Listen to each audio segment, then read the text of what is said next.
Iguodala to Curry, back to Iguodala, up for the layup. Oh, blocked by James. Curry, one-on-one. Irving puts it up.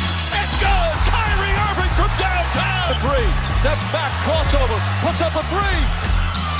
Rebound James. Seconds. It's over. It's over. Cleveland is a city of champions once again. The Cavaliers are NBA champions. Cleveland, this is for you. What's up, Cavs fans? Welcome to another edition of the Block the Shot to Stop. Here with Skylar Webker, I am Kevin Lynch. We are here to talk about Cavs basketball and a couple of wins here. So, Skylar, how are we feeling this lovely late Sunday night? Ooh, feeling good, especially after the Clippers win tonight. The Pacers win on Thursday. Like we're having some fun. Or Friday, they played on Friday. So we're having some fun this week, especially getting some key guys back. Yeah, very, very well said. We got, I mean, let's be honest, we got the key guy back, and that's Darius Garland, because they had a lot of guys out tonight. So still not the healthiest team around, but the team is a whole lot different with Darius Garland. We're going to talk about him plenty. And we'll start out, I want to start out like kind of on Cavs topic, but also about our podcast. So I'm kind of springing this on you, Skylar, but I was talking to another Cavs content creator, I guess is the term. I think I'm too old to be considered that, but he was saying about like finding your niche in a crowded space. There's tons of Cavs podcasts, and like he's like, do you guys do you have a specific niche? Are you trying to create a specific niche? I was like, I think like maybe intentionally, but unknowingly this year, I'm like, I think we want to be the most fun, lighthearted, like just having a good time podcast. Because while we will talk about, critically about the team, if it is for the game, I'm like, I think our show has become lighter and more fun. We've introduced a couple non-basketball topics to close the show out. So is that our niche, or is it something else, or is it still undetermined? I feel like it's a niche. I mean, I'm also, me, I am the ultimate optimist. I mean, every glass is always half full. Yeah. So I don't know. And maybe it's you rubbing off on me. Maybe it's just there's so many bigger things to worry about nowadays that it's hard to get as worked up about, an occasional loss by your favorite basketball team. But we'll run with that until we either find something else or perfect it or whatever. But yeah, I mean, if you're asking for what our niche is in the Cavs space, we're going to try and be the most fun and the most lighthearted, while also, be able to talk effectively about the game and the play of the team. But luckily tonight is a night we can talk pretty positively in general. Since our last show, the Cavs have played twice Friday nights in the game.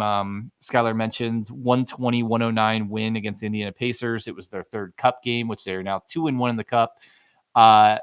Sitting with a possible chance to advance, need a little luck. We'll maybe talk about that more on Wednesday's show. That's going to come more into picture when other teams play their third NBA Cup game. Cavs are one of the few that have already played their third. And then tonight, we're coming to you shortly after the Cavs 120-105 win over the LA Clippers. I thought both games isn't necessarily the best you're ever going to see the Cavs play, but like just solid. A solid performance from the team that we expected this year. And kind of starting with that Pacers game, I thought it was the most balanced offensive attack they've had this year. They had four guys over 20 points. Jalen Tyson also chipping in with 14. The ball movement that was there, the shooting was better than it's been. And it starts with the most obvious thing, and that's Darius Garland coming back once again from a toe injury, contribute 20 points, 7 assists, and more than anything, just gets this Cavs team gets the offense started. And then everyone else, once he is the first to step on the gas, everything seems to move after him. Yeah, that's one thing that I've noticed in the past two games, but I really noticed it tonight. But even in this game, the reason that the Cavs need Darius Garland is because the amount of attention Darius Garland commands, it breaks up a defense just so much easier for the Cavs. Because while Lonzo Ball can also dish out great assists or anything, the defense isn't worried about Lonzo Ball scoring. Where Right. Darius Garland, they're worried about Darius Garland scoring because he can go off for 20, 30, 40 easily. But he's able to just break that defense down, command so much attention that he gets open looks for all of his teammates. That's very, very well said.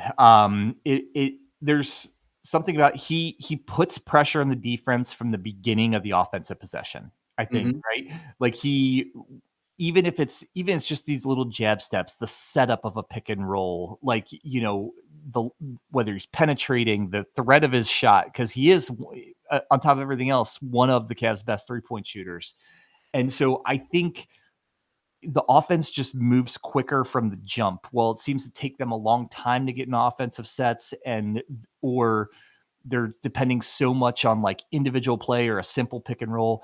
Darius Garland gets the offense going from the jump, puts pressure on the defense, when they're only, 5 to 10 seconds into the shot clock. And that allows time for some of this ball movement, pick and roll action, high low action, all these things that come off of it. He just, like I said, he throws gasoline on the fire. Exactly. And it's why he's perennially in that like 40, 60, 90 club, is because he has the shooting ability around it. His 3-point shot's incredible. His free throw shots are incredible. But pairing all of that together makes him dangerous to a defense. And then he's able to just easily, as we're seeing here, just kick it out to easy opens. He just demands so much attention from a defense that it's hard to have anything for him. I mean, the easy buckets by his teammates. And like I said, I know Lonzo Ball can also dish out great assists and is incredible in getting the ball moving. But just look at how many people have their eyes on Darius Garland as he's going through here. Yeah, It's just incredible. you're exactly right.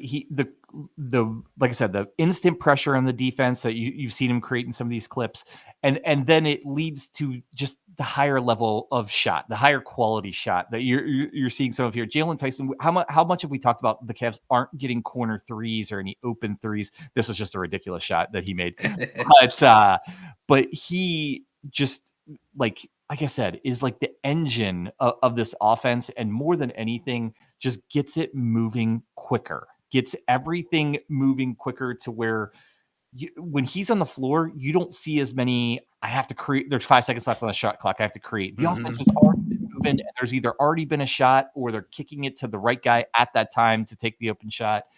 And I mean, it's one of those things you don't know how much you miss something till it's gone. But I think with the absence of him this year, combined with the departure of Ty Jerome, who did so much of the same stuff last year, albeit in a different way, I think is been the number one reason that the Cavs have struggled at times, and struggled to the tune of their 12-6, and tied for, or no, they're in third by themselves now in the Eastern Conference.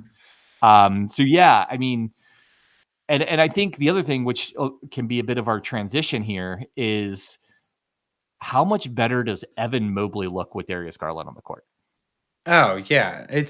I mean, you could say that up and down the roster, but it seems like came on here on Wednesday and we talked about how kind of a disappointing start of the season Evan Mobley has had. And it seems like as soon as Darius Garland comes back on the court, it's right back into what we saw last year. And whether that's being able to free himself up to get into the paint, to have these alley-oop opportunities, to have an ability to move, honestly, it just looks better. And maybe that's showing the cards of the Cavs, like, hey, if they don't have Darius Garland, like they sputter hard. And hopefully that's not something other teams are looking to do. But man, it just shows the spark plug of how he's not only doing it for himself, but doing it for his teammates. Yeah, and I agree with your first point that he does have an effect on everybody up and down the roster. I mean, and you can see it with Donovan Mitchell. Donovan's getting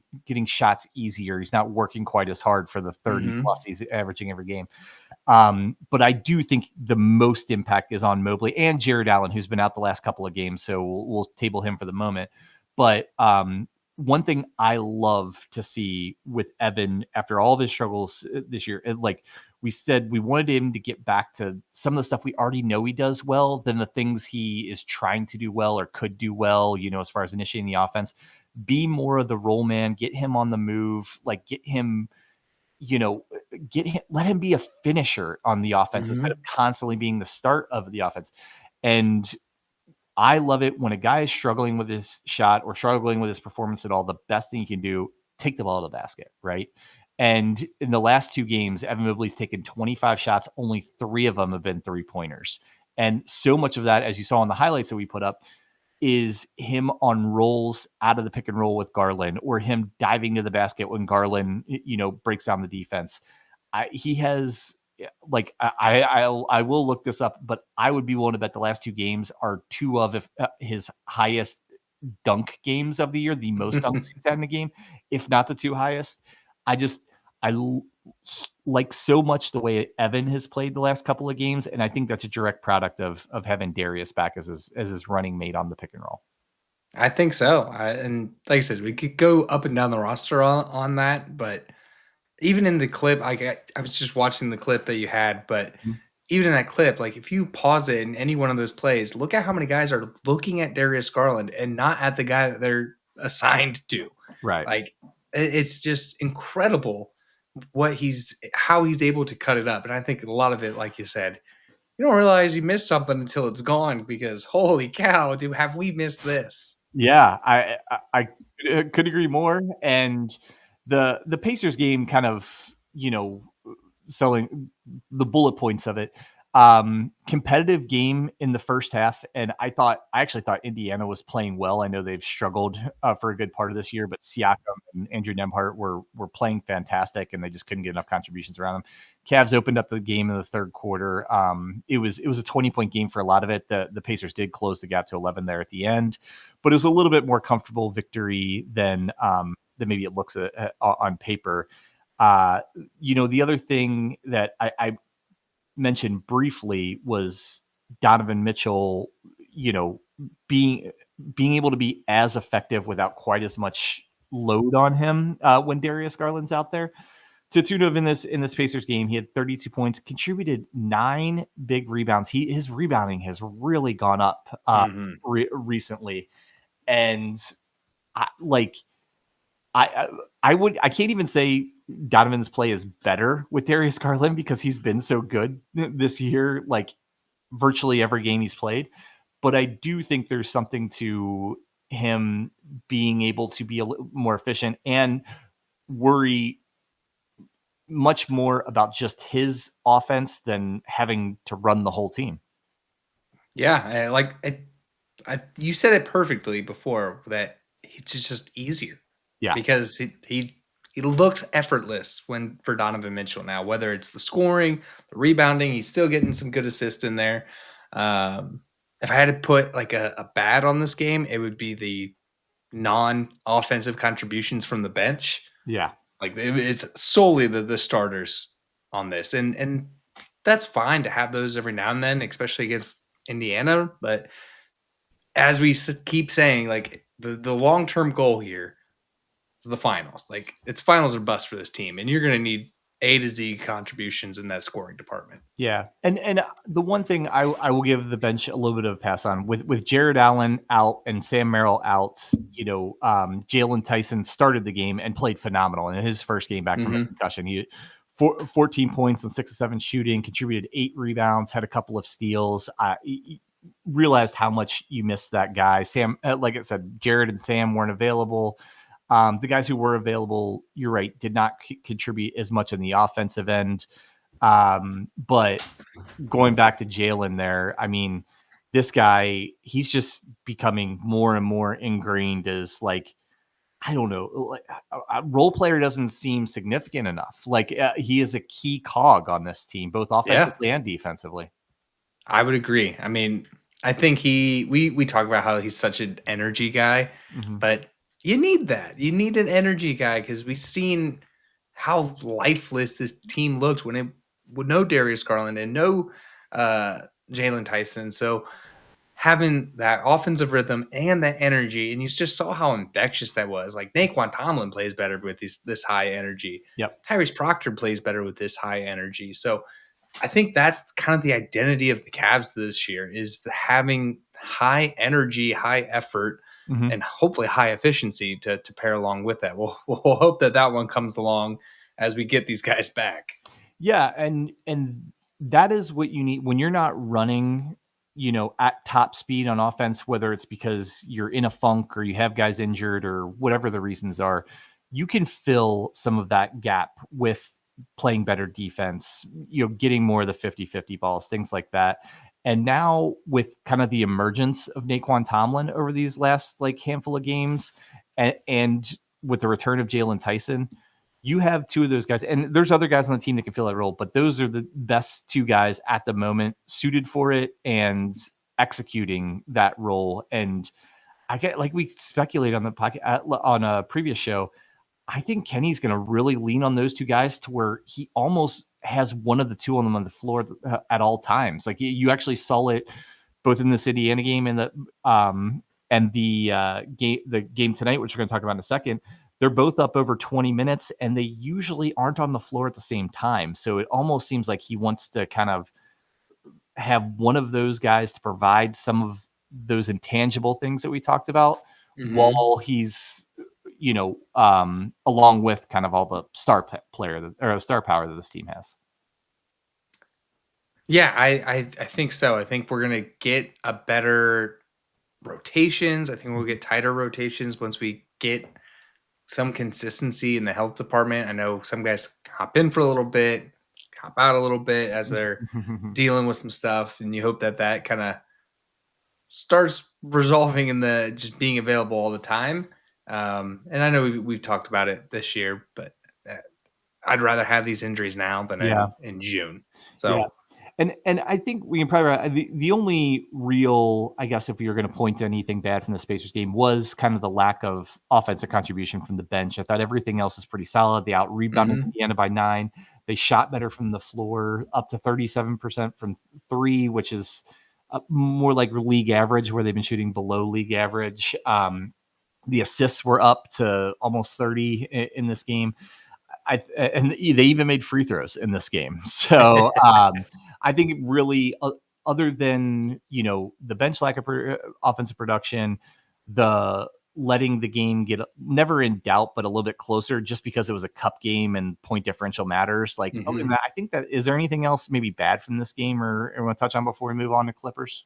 No, I was like you said, it was the most balanced game for the starters, I would say.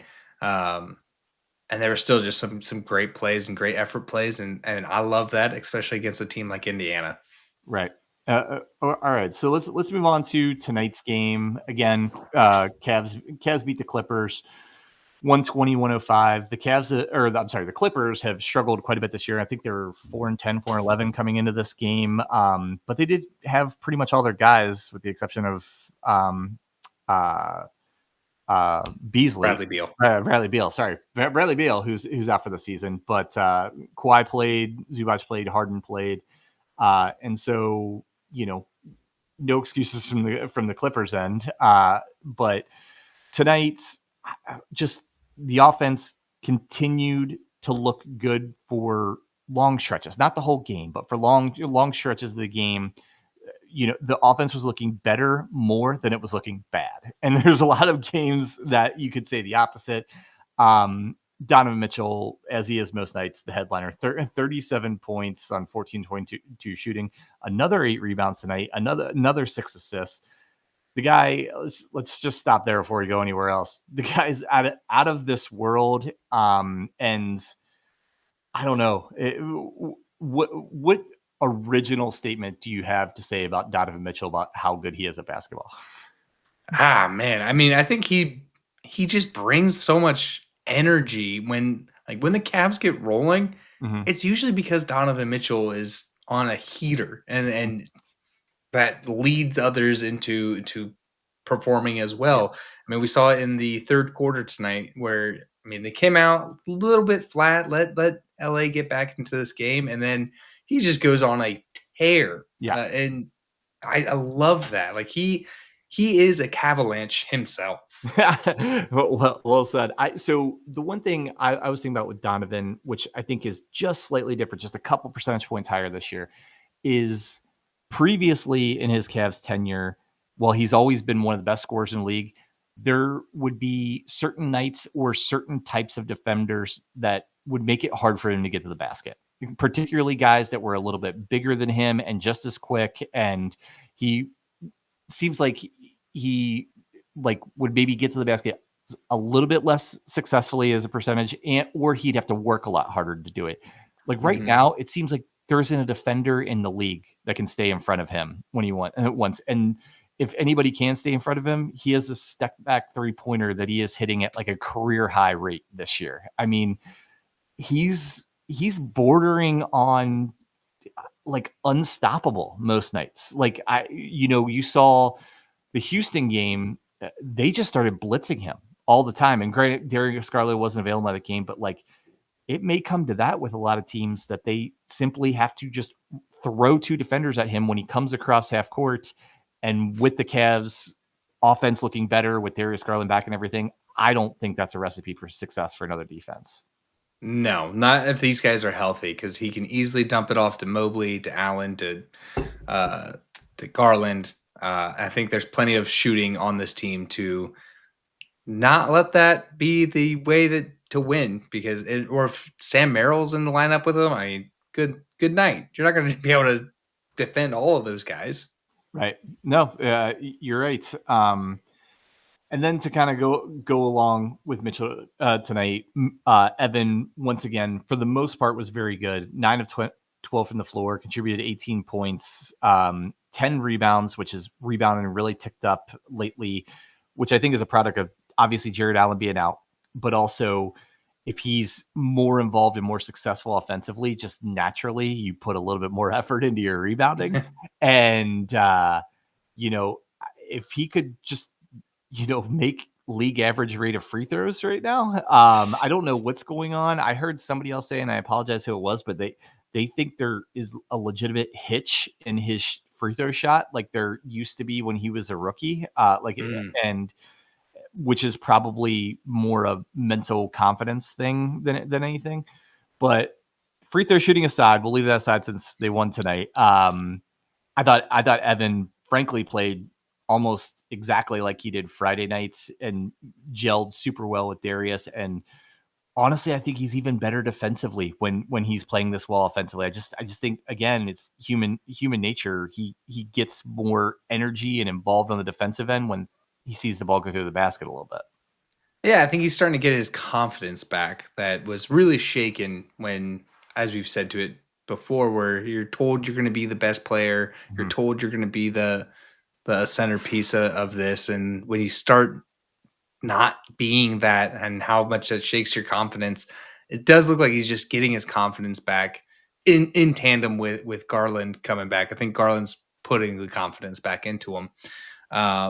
And outside of the free throws, which drive me up a wall, right? I love the defensive efforts with the 10 rebounds, 2 steals, and 2 blocks. So really, really like great effort from Evan Mobley tonight. Double with 2 steals and 2 blocks.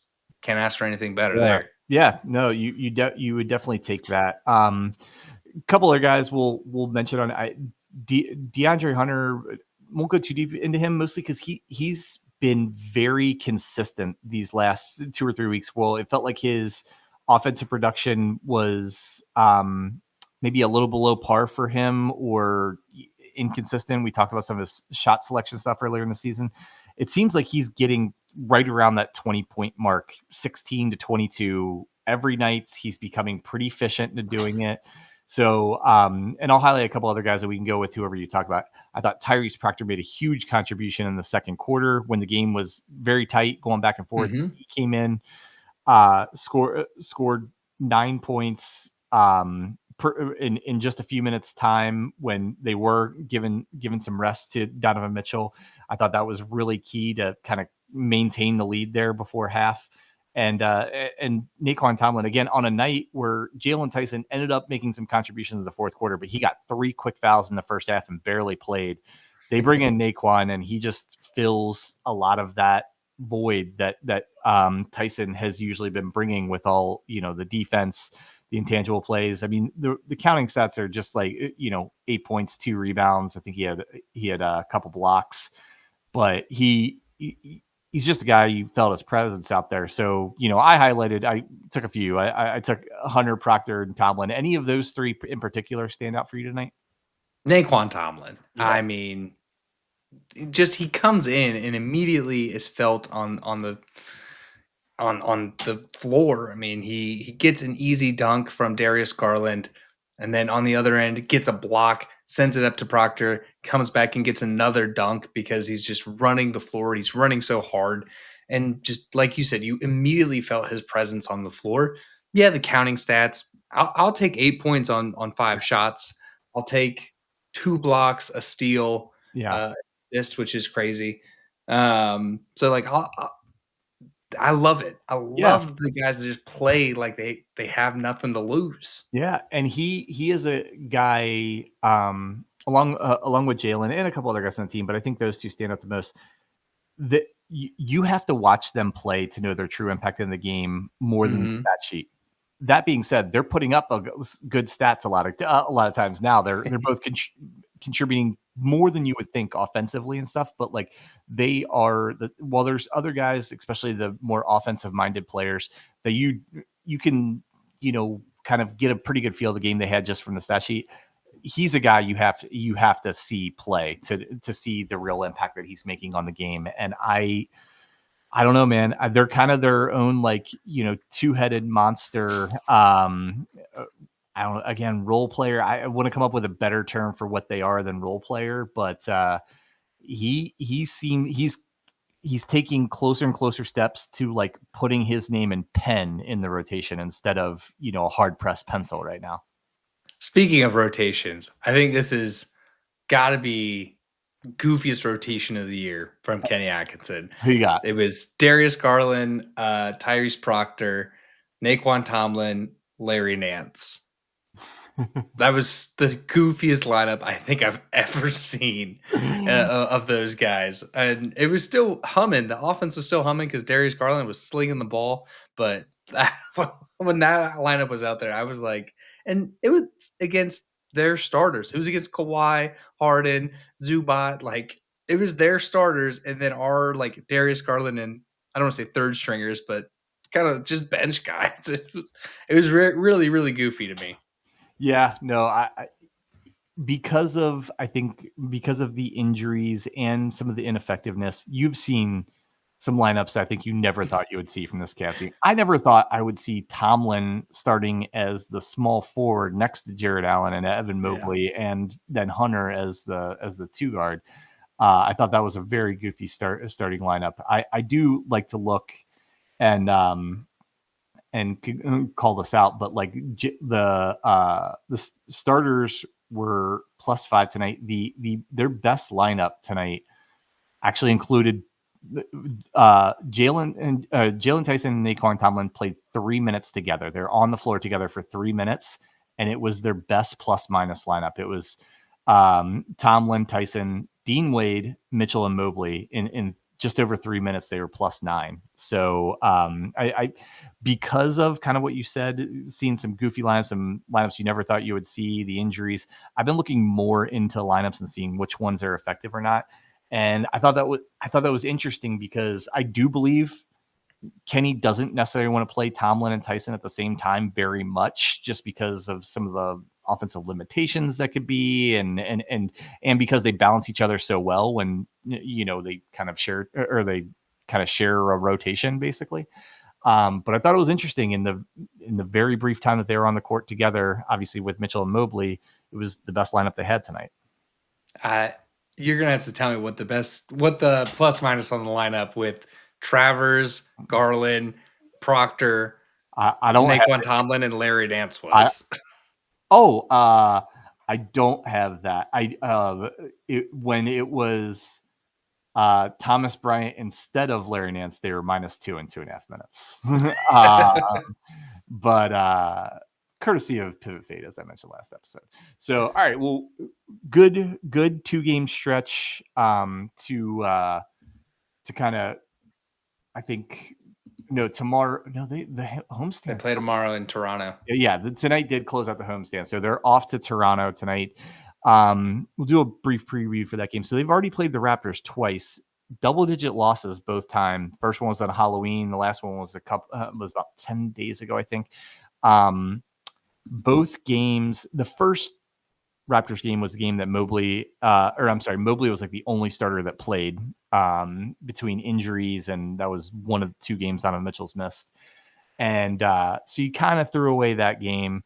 But then the last game, everyone that was healthy played, and frankly, they lost again, I think by 11. This Toronto team is good. They've now won 11 of their last 12. They've surged to second in the East. I don't know that they'll necessarily end the season that high, but they have a lot of, I think we described them as a very talented team that didn't seem like it fit together. And maybe we were wrong about that. Maybe they fit together better than we think. And, both because of who's in the lineup and the fact that they're playing really good, have seemed to be a tough matchup for the Cavs. Yeah, it does seem to be a tough matchup for the Cavs. To their credit, they are playing well. They're 7 straight games right now that they're on. And it is a bit of a tough lineup, but you wouldn't think enough of a tough lineup to take down Cleveland. Granted, Cleveland, with all of the injuries and everything, they're not at full strength. So it's hard to tell if, and I'm not discrediting the Raptors at all, but It's hard to tell if these wins are because they're way better than everybody thought they were, or Cleveland's just not Cleveland without Darius Garland, as we saw basically up until this point. I think it's one of those situations 2 things can be true, right? I mean, like the Cavs obviously have struggled a lot with having guys available in the lineup and being able to have, effective rotations and playing the rotations they want instead of the rotations they have to because of who's available. Mm-hmm.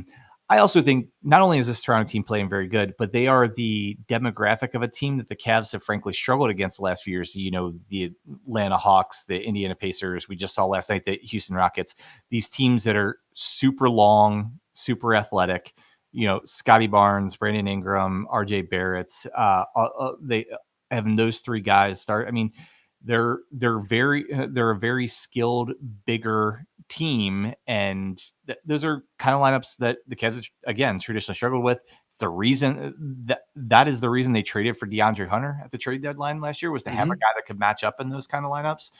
So I think there is some truth that this Toronto team, at least now, is not a great matchup for the Cavs, but I am really hoping that they get some more guys back tonight. I mean, back tomorrow night. Sorry. Again, tonight, they rested Lonzo. So you figure he's going to play tomorrow. Sam Merrill's still out. Jared Allen's still out.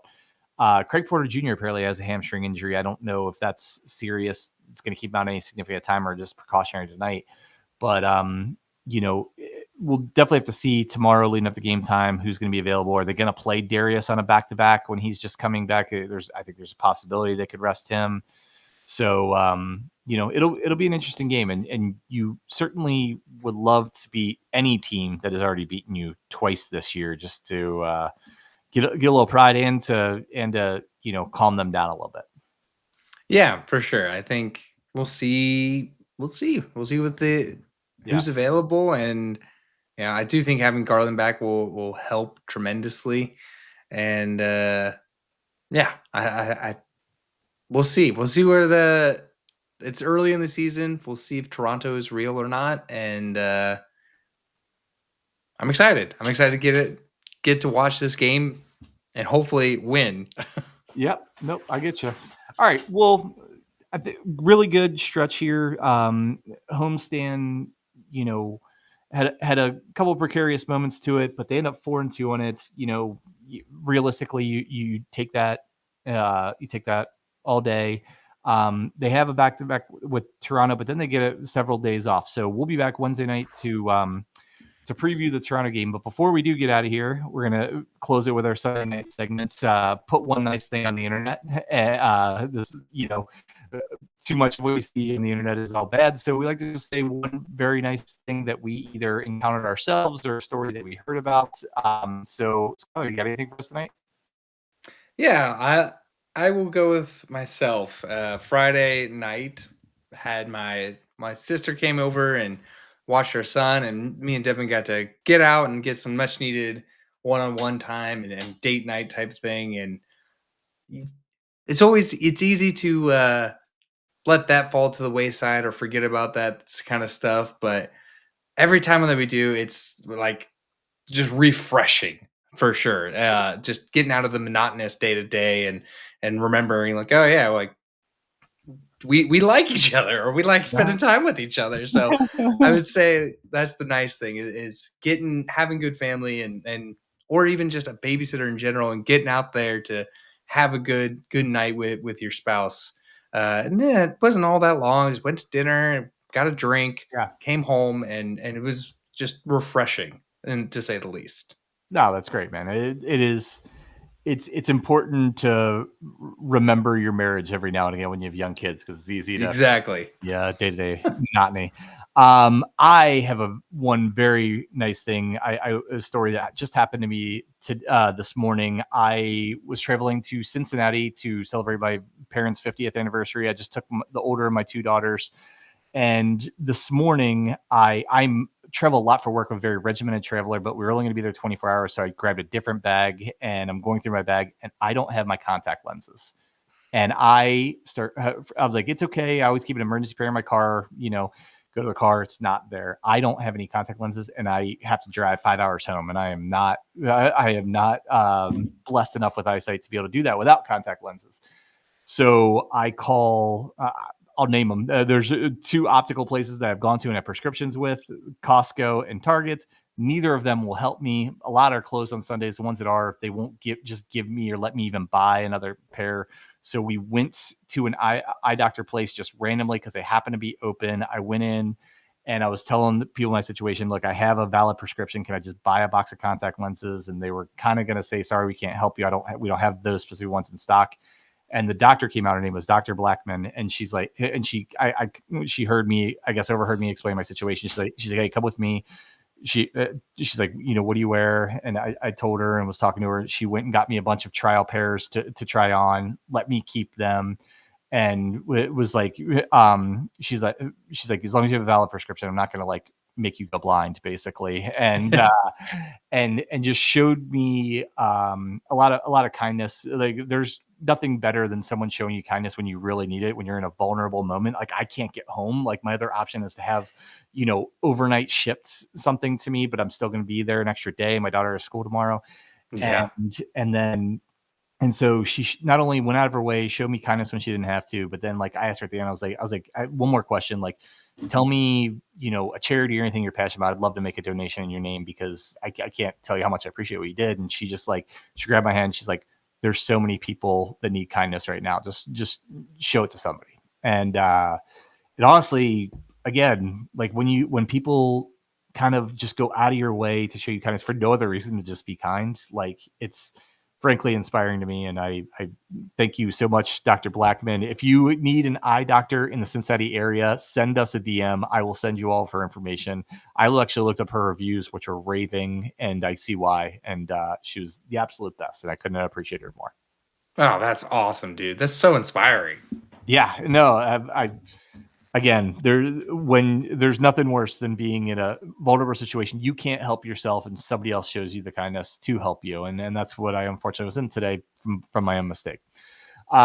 So with that, we can close up the show. Thank you everyone for continuing to listen, continuing to follow us on all social media.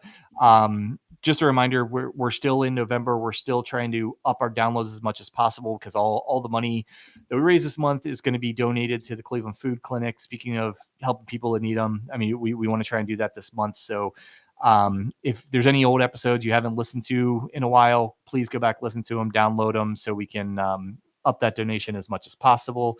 The Cavs play again tomorrow night against Toronto. As we said, we will be back Wednesday night on Thanksgiving Eve because both Skylar and I are old and we will not be at the bars on the biggest bar night of the year. So we will be here Wednesday night to recap that game and look at the Cavs schedule going forward. And for that, just want to say once again, thank you for tuning in. And as always, go Cavs.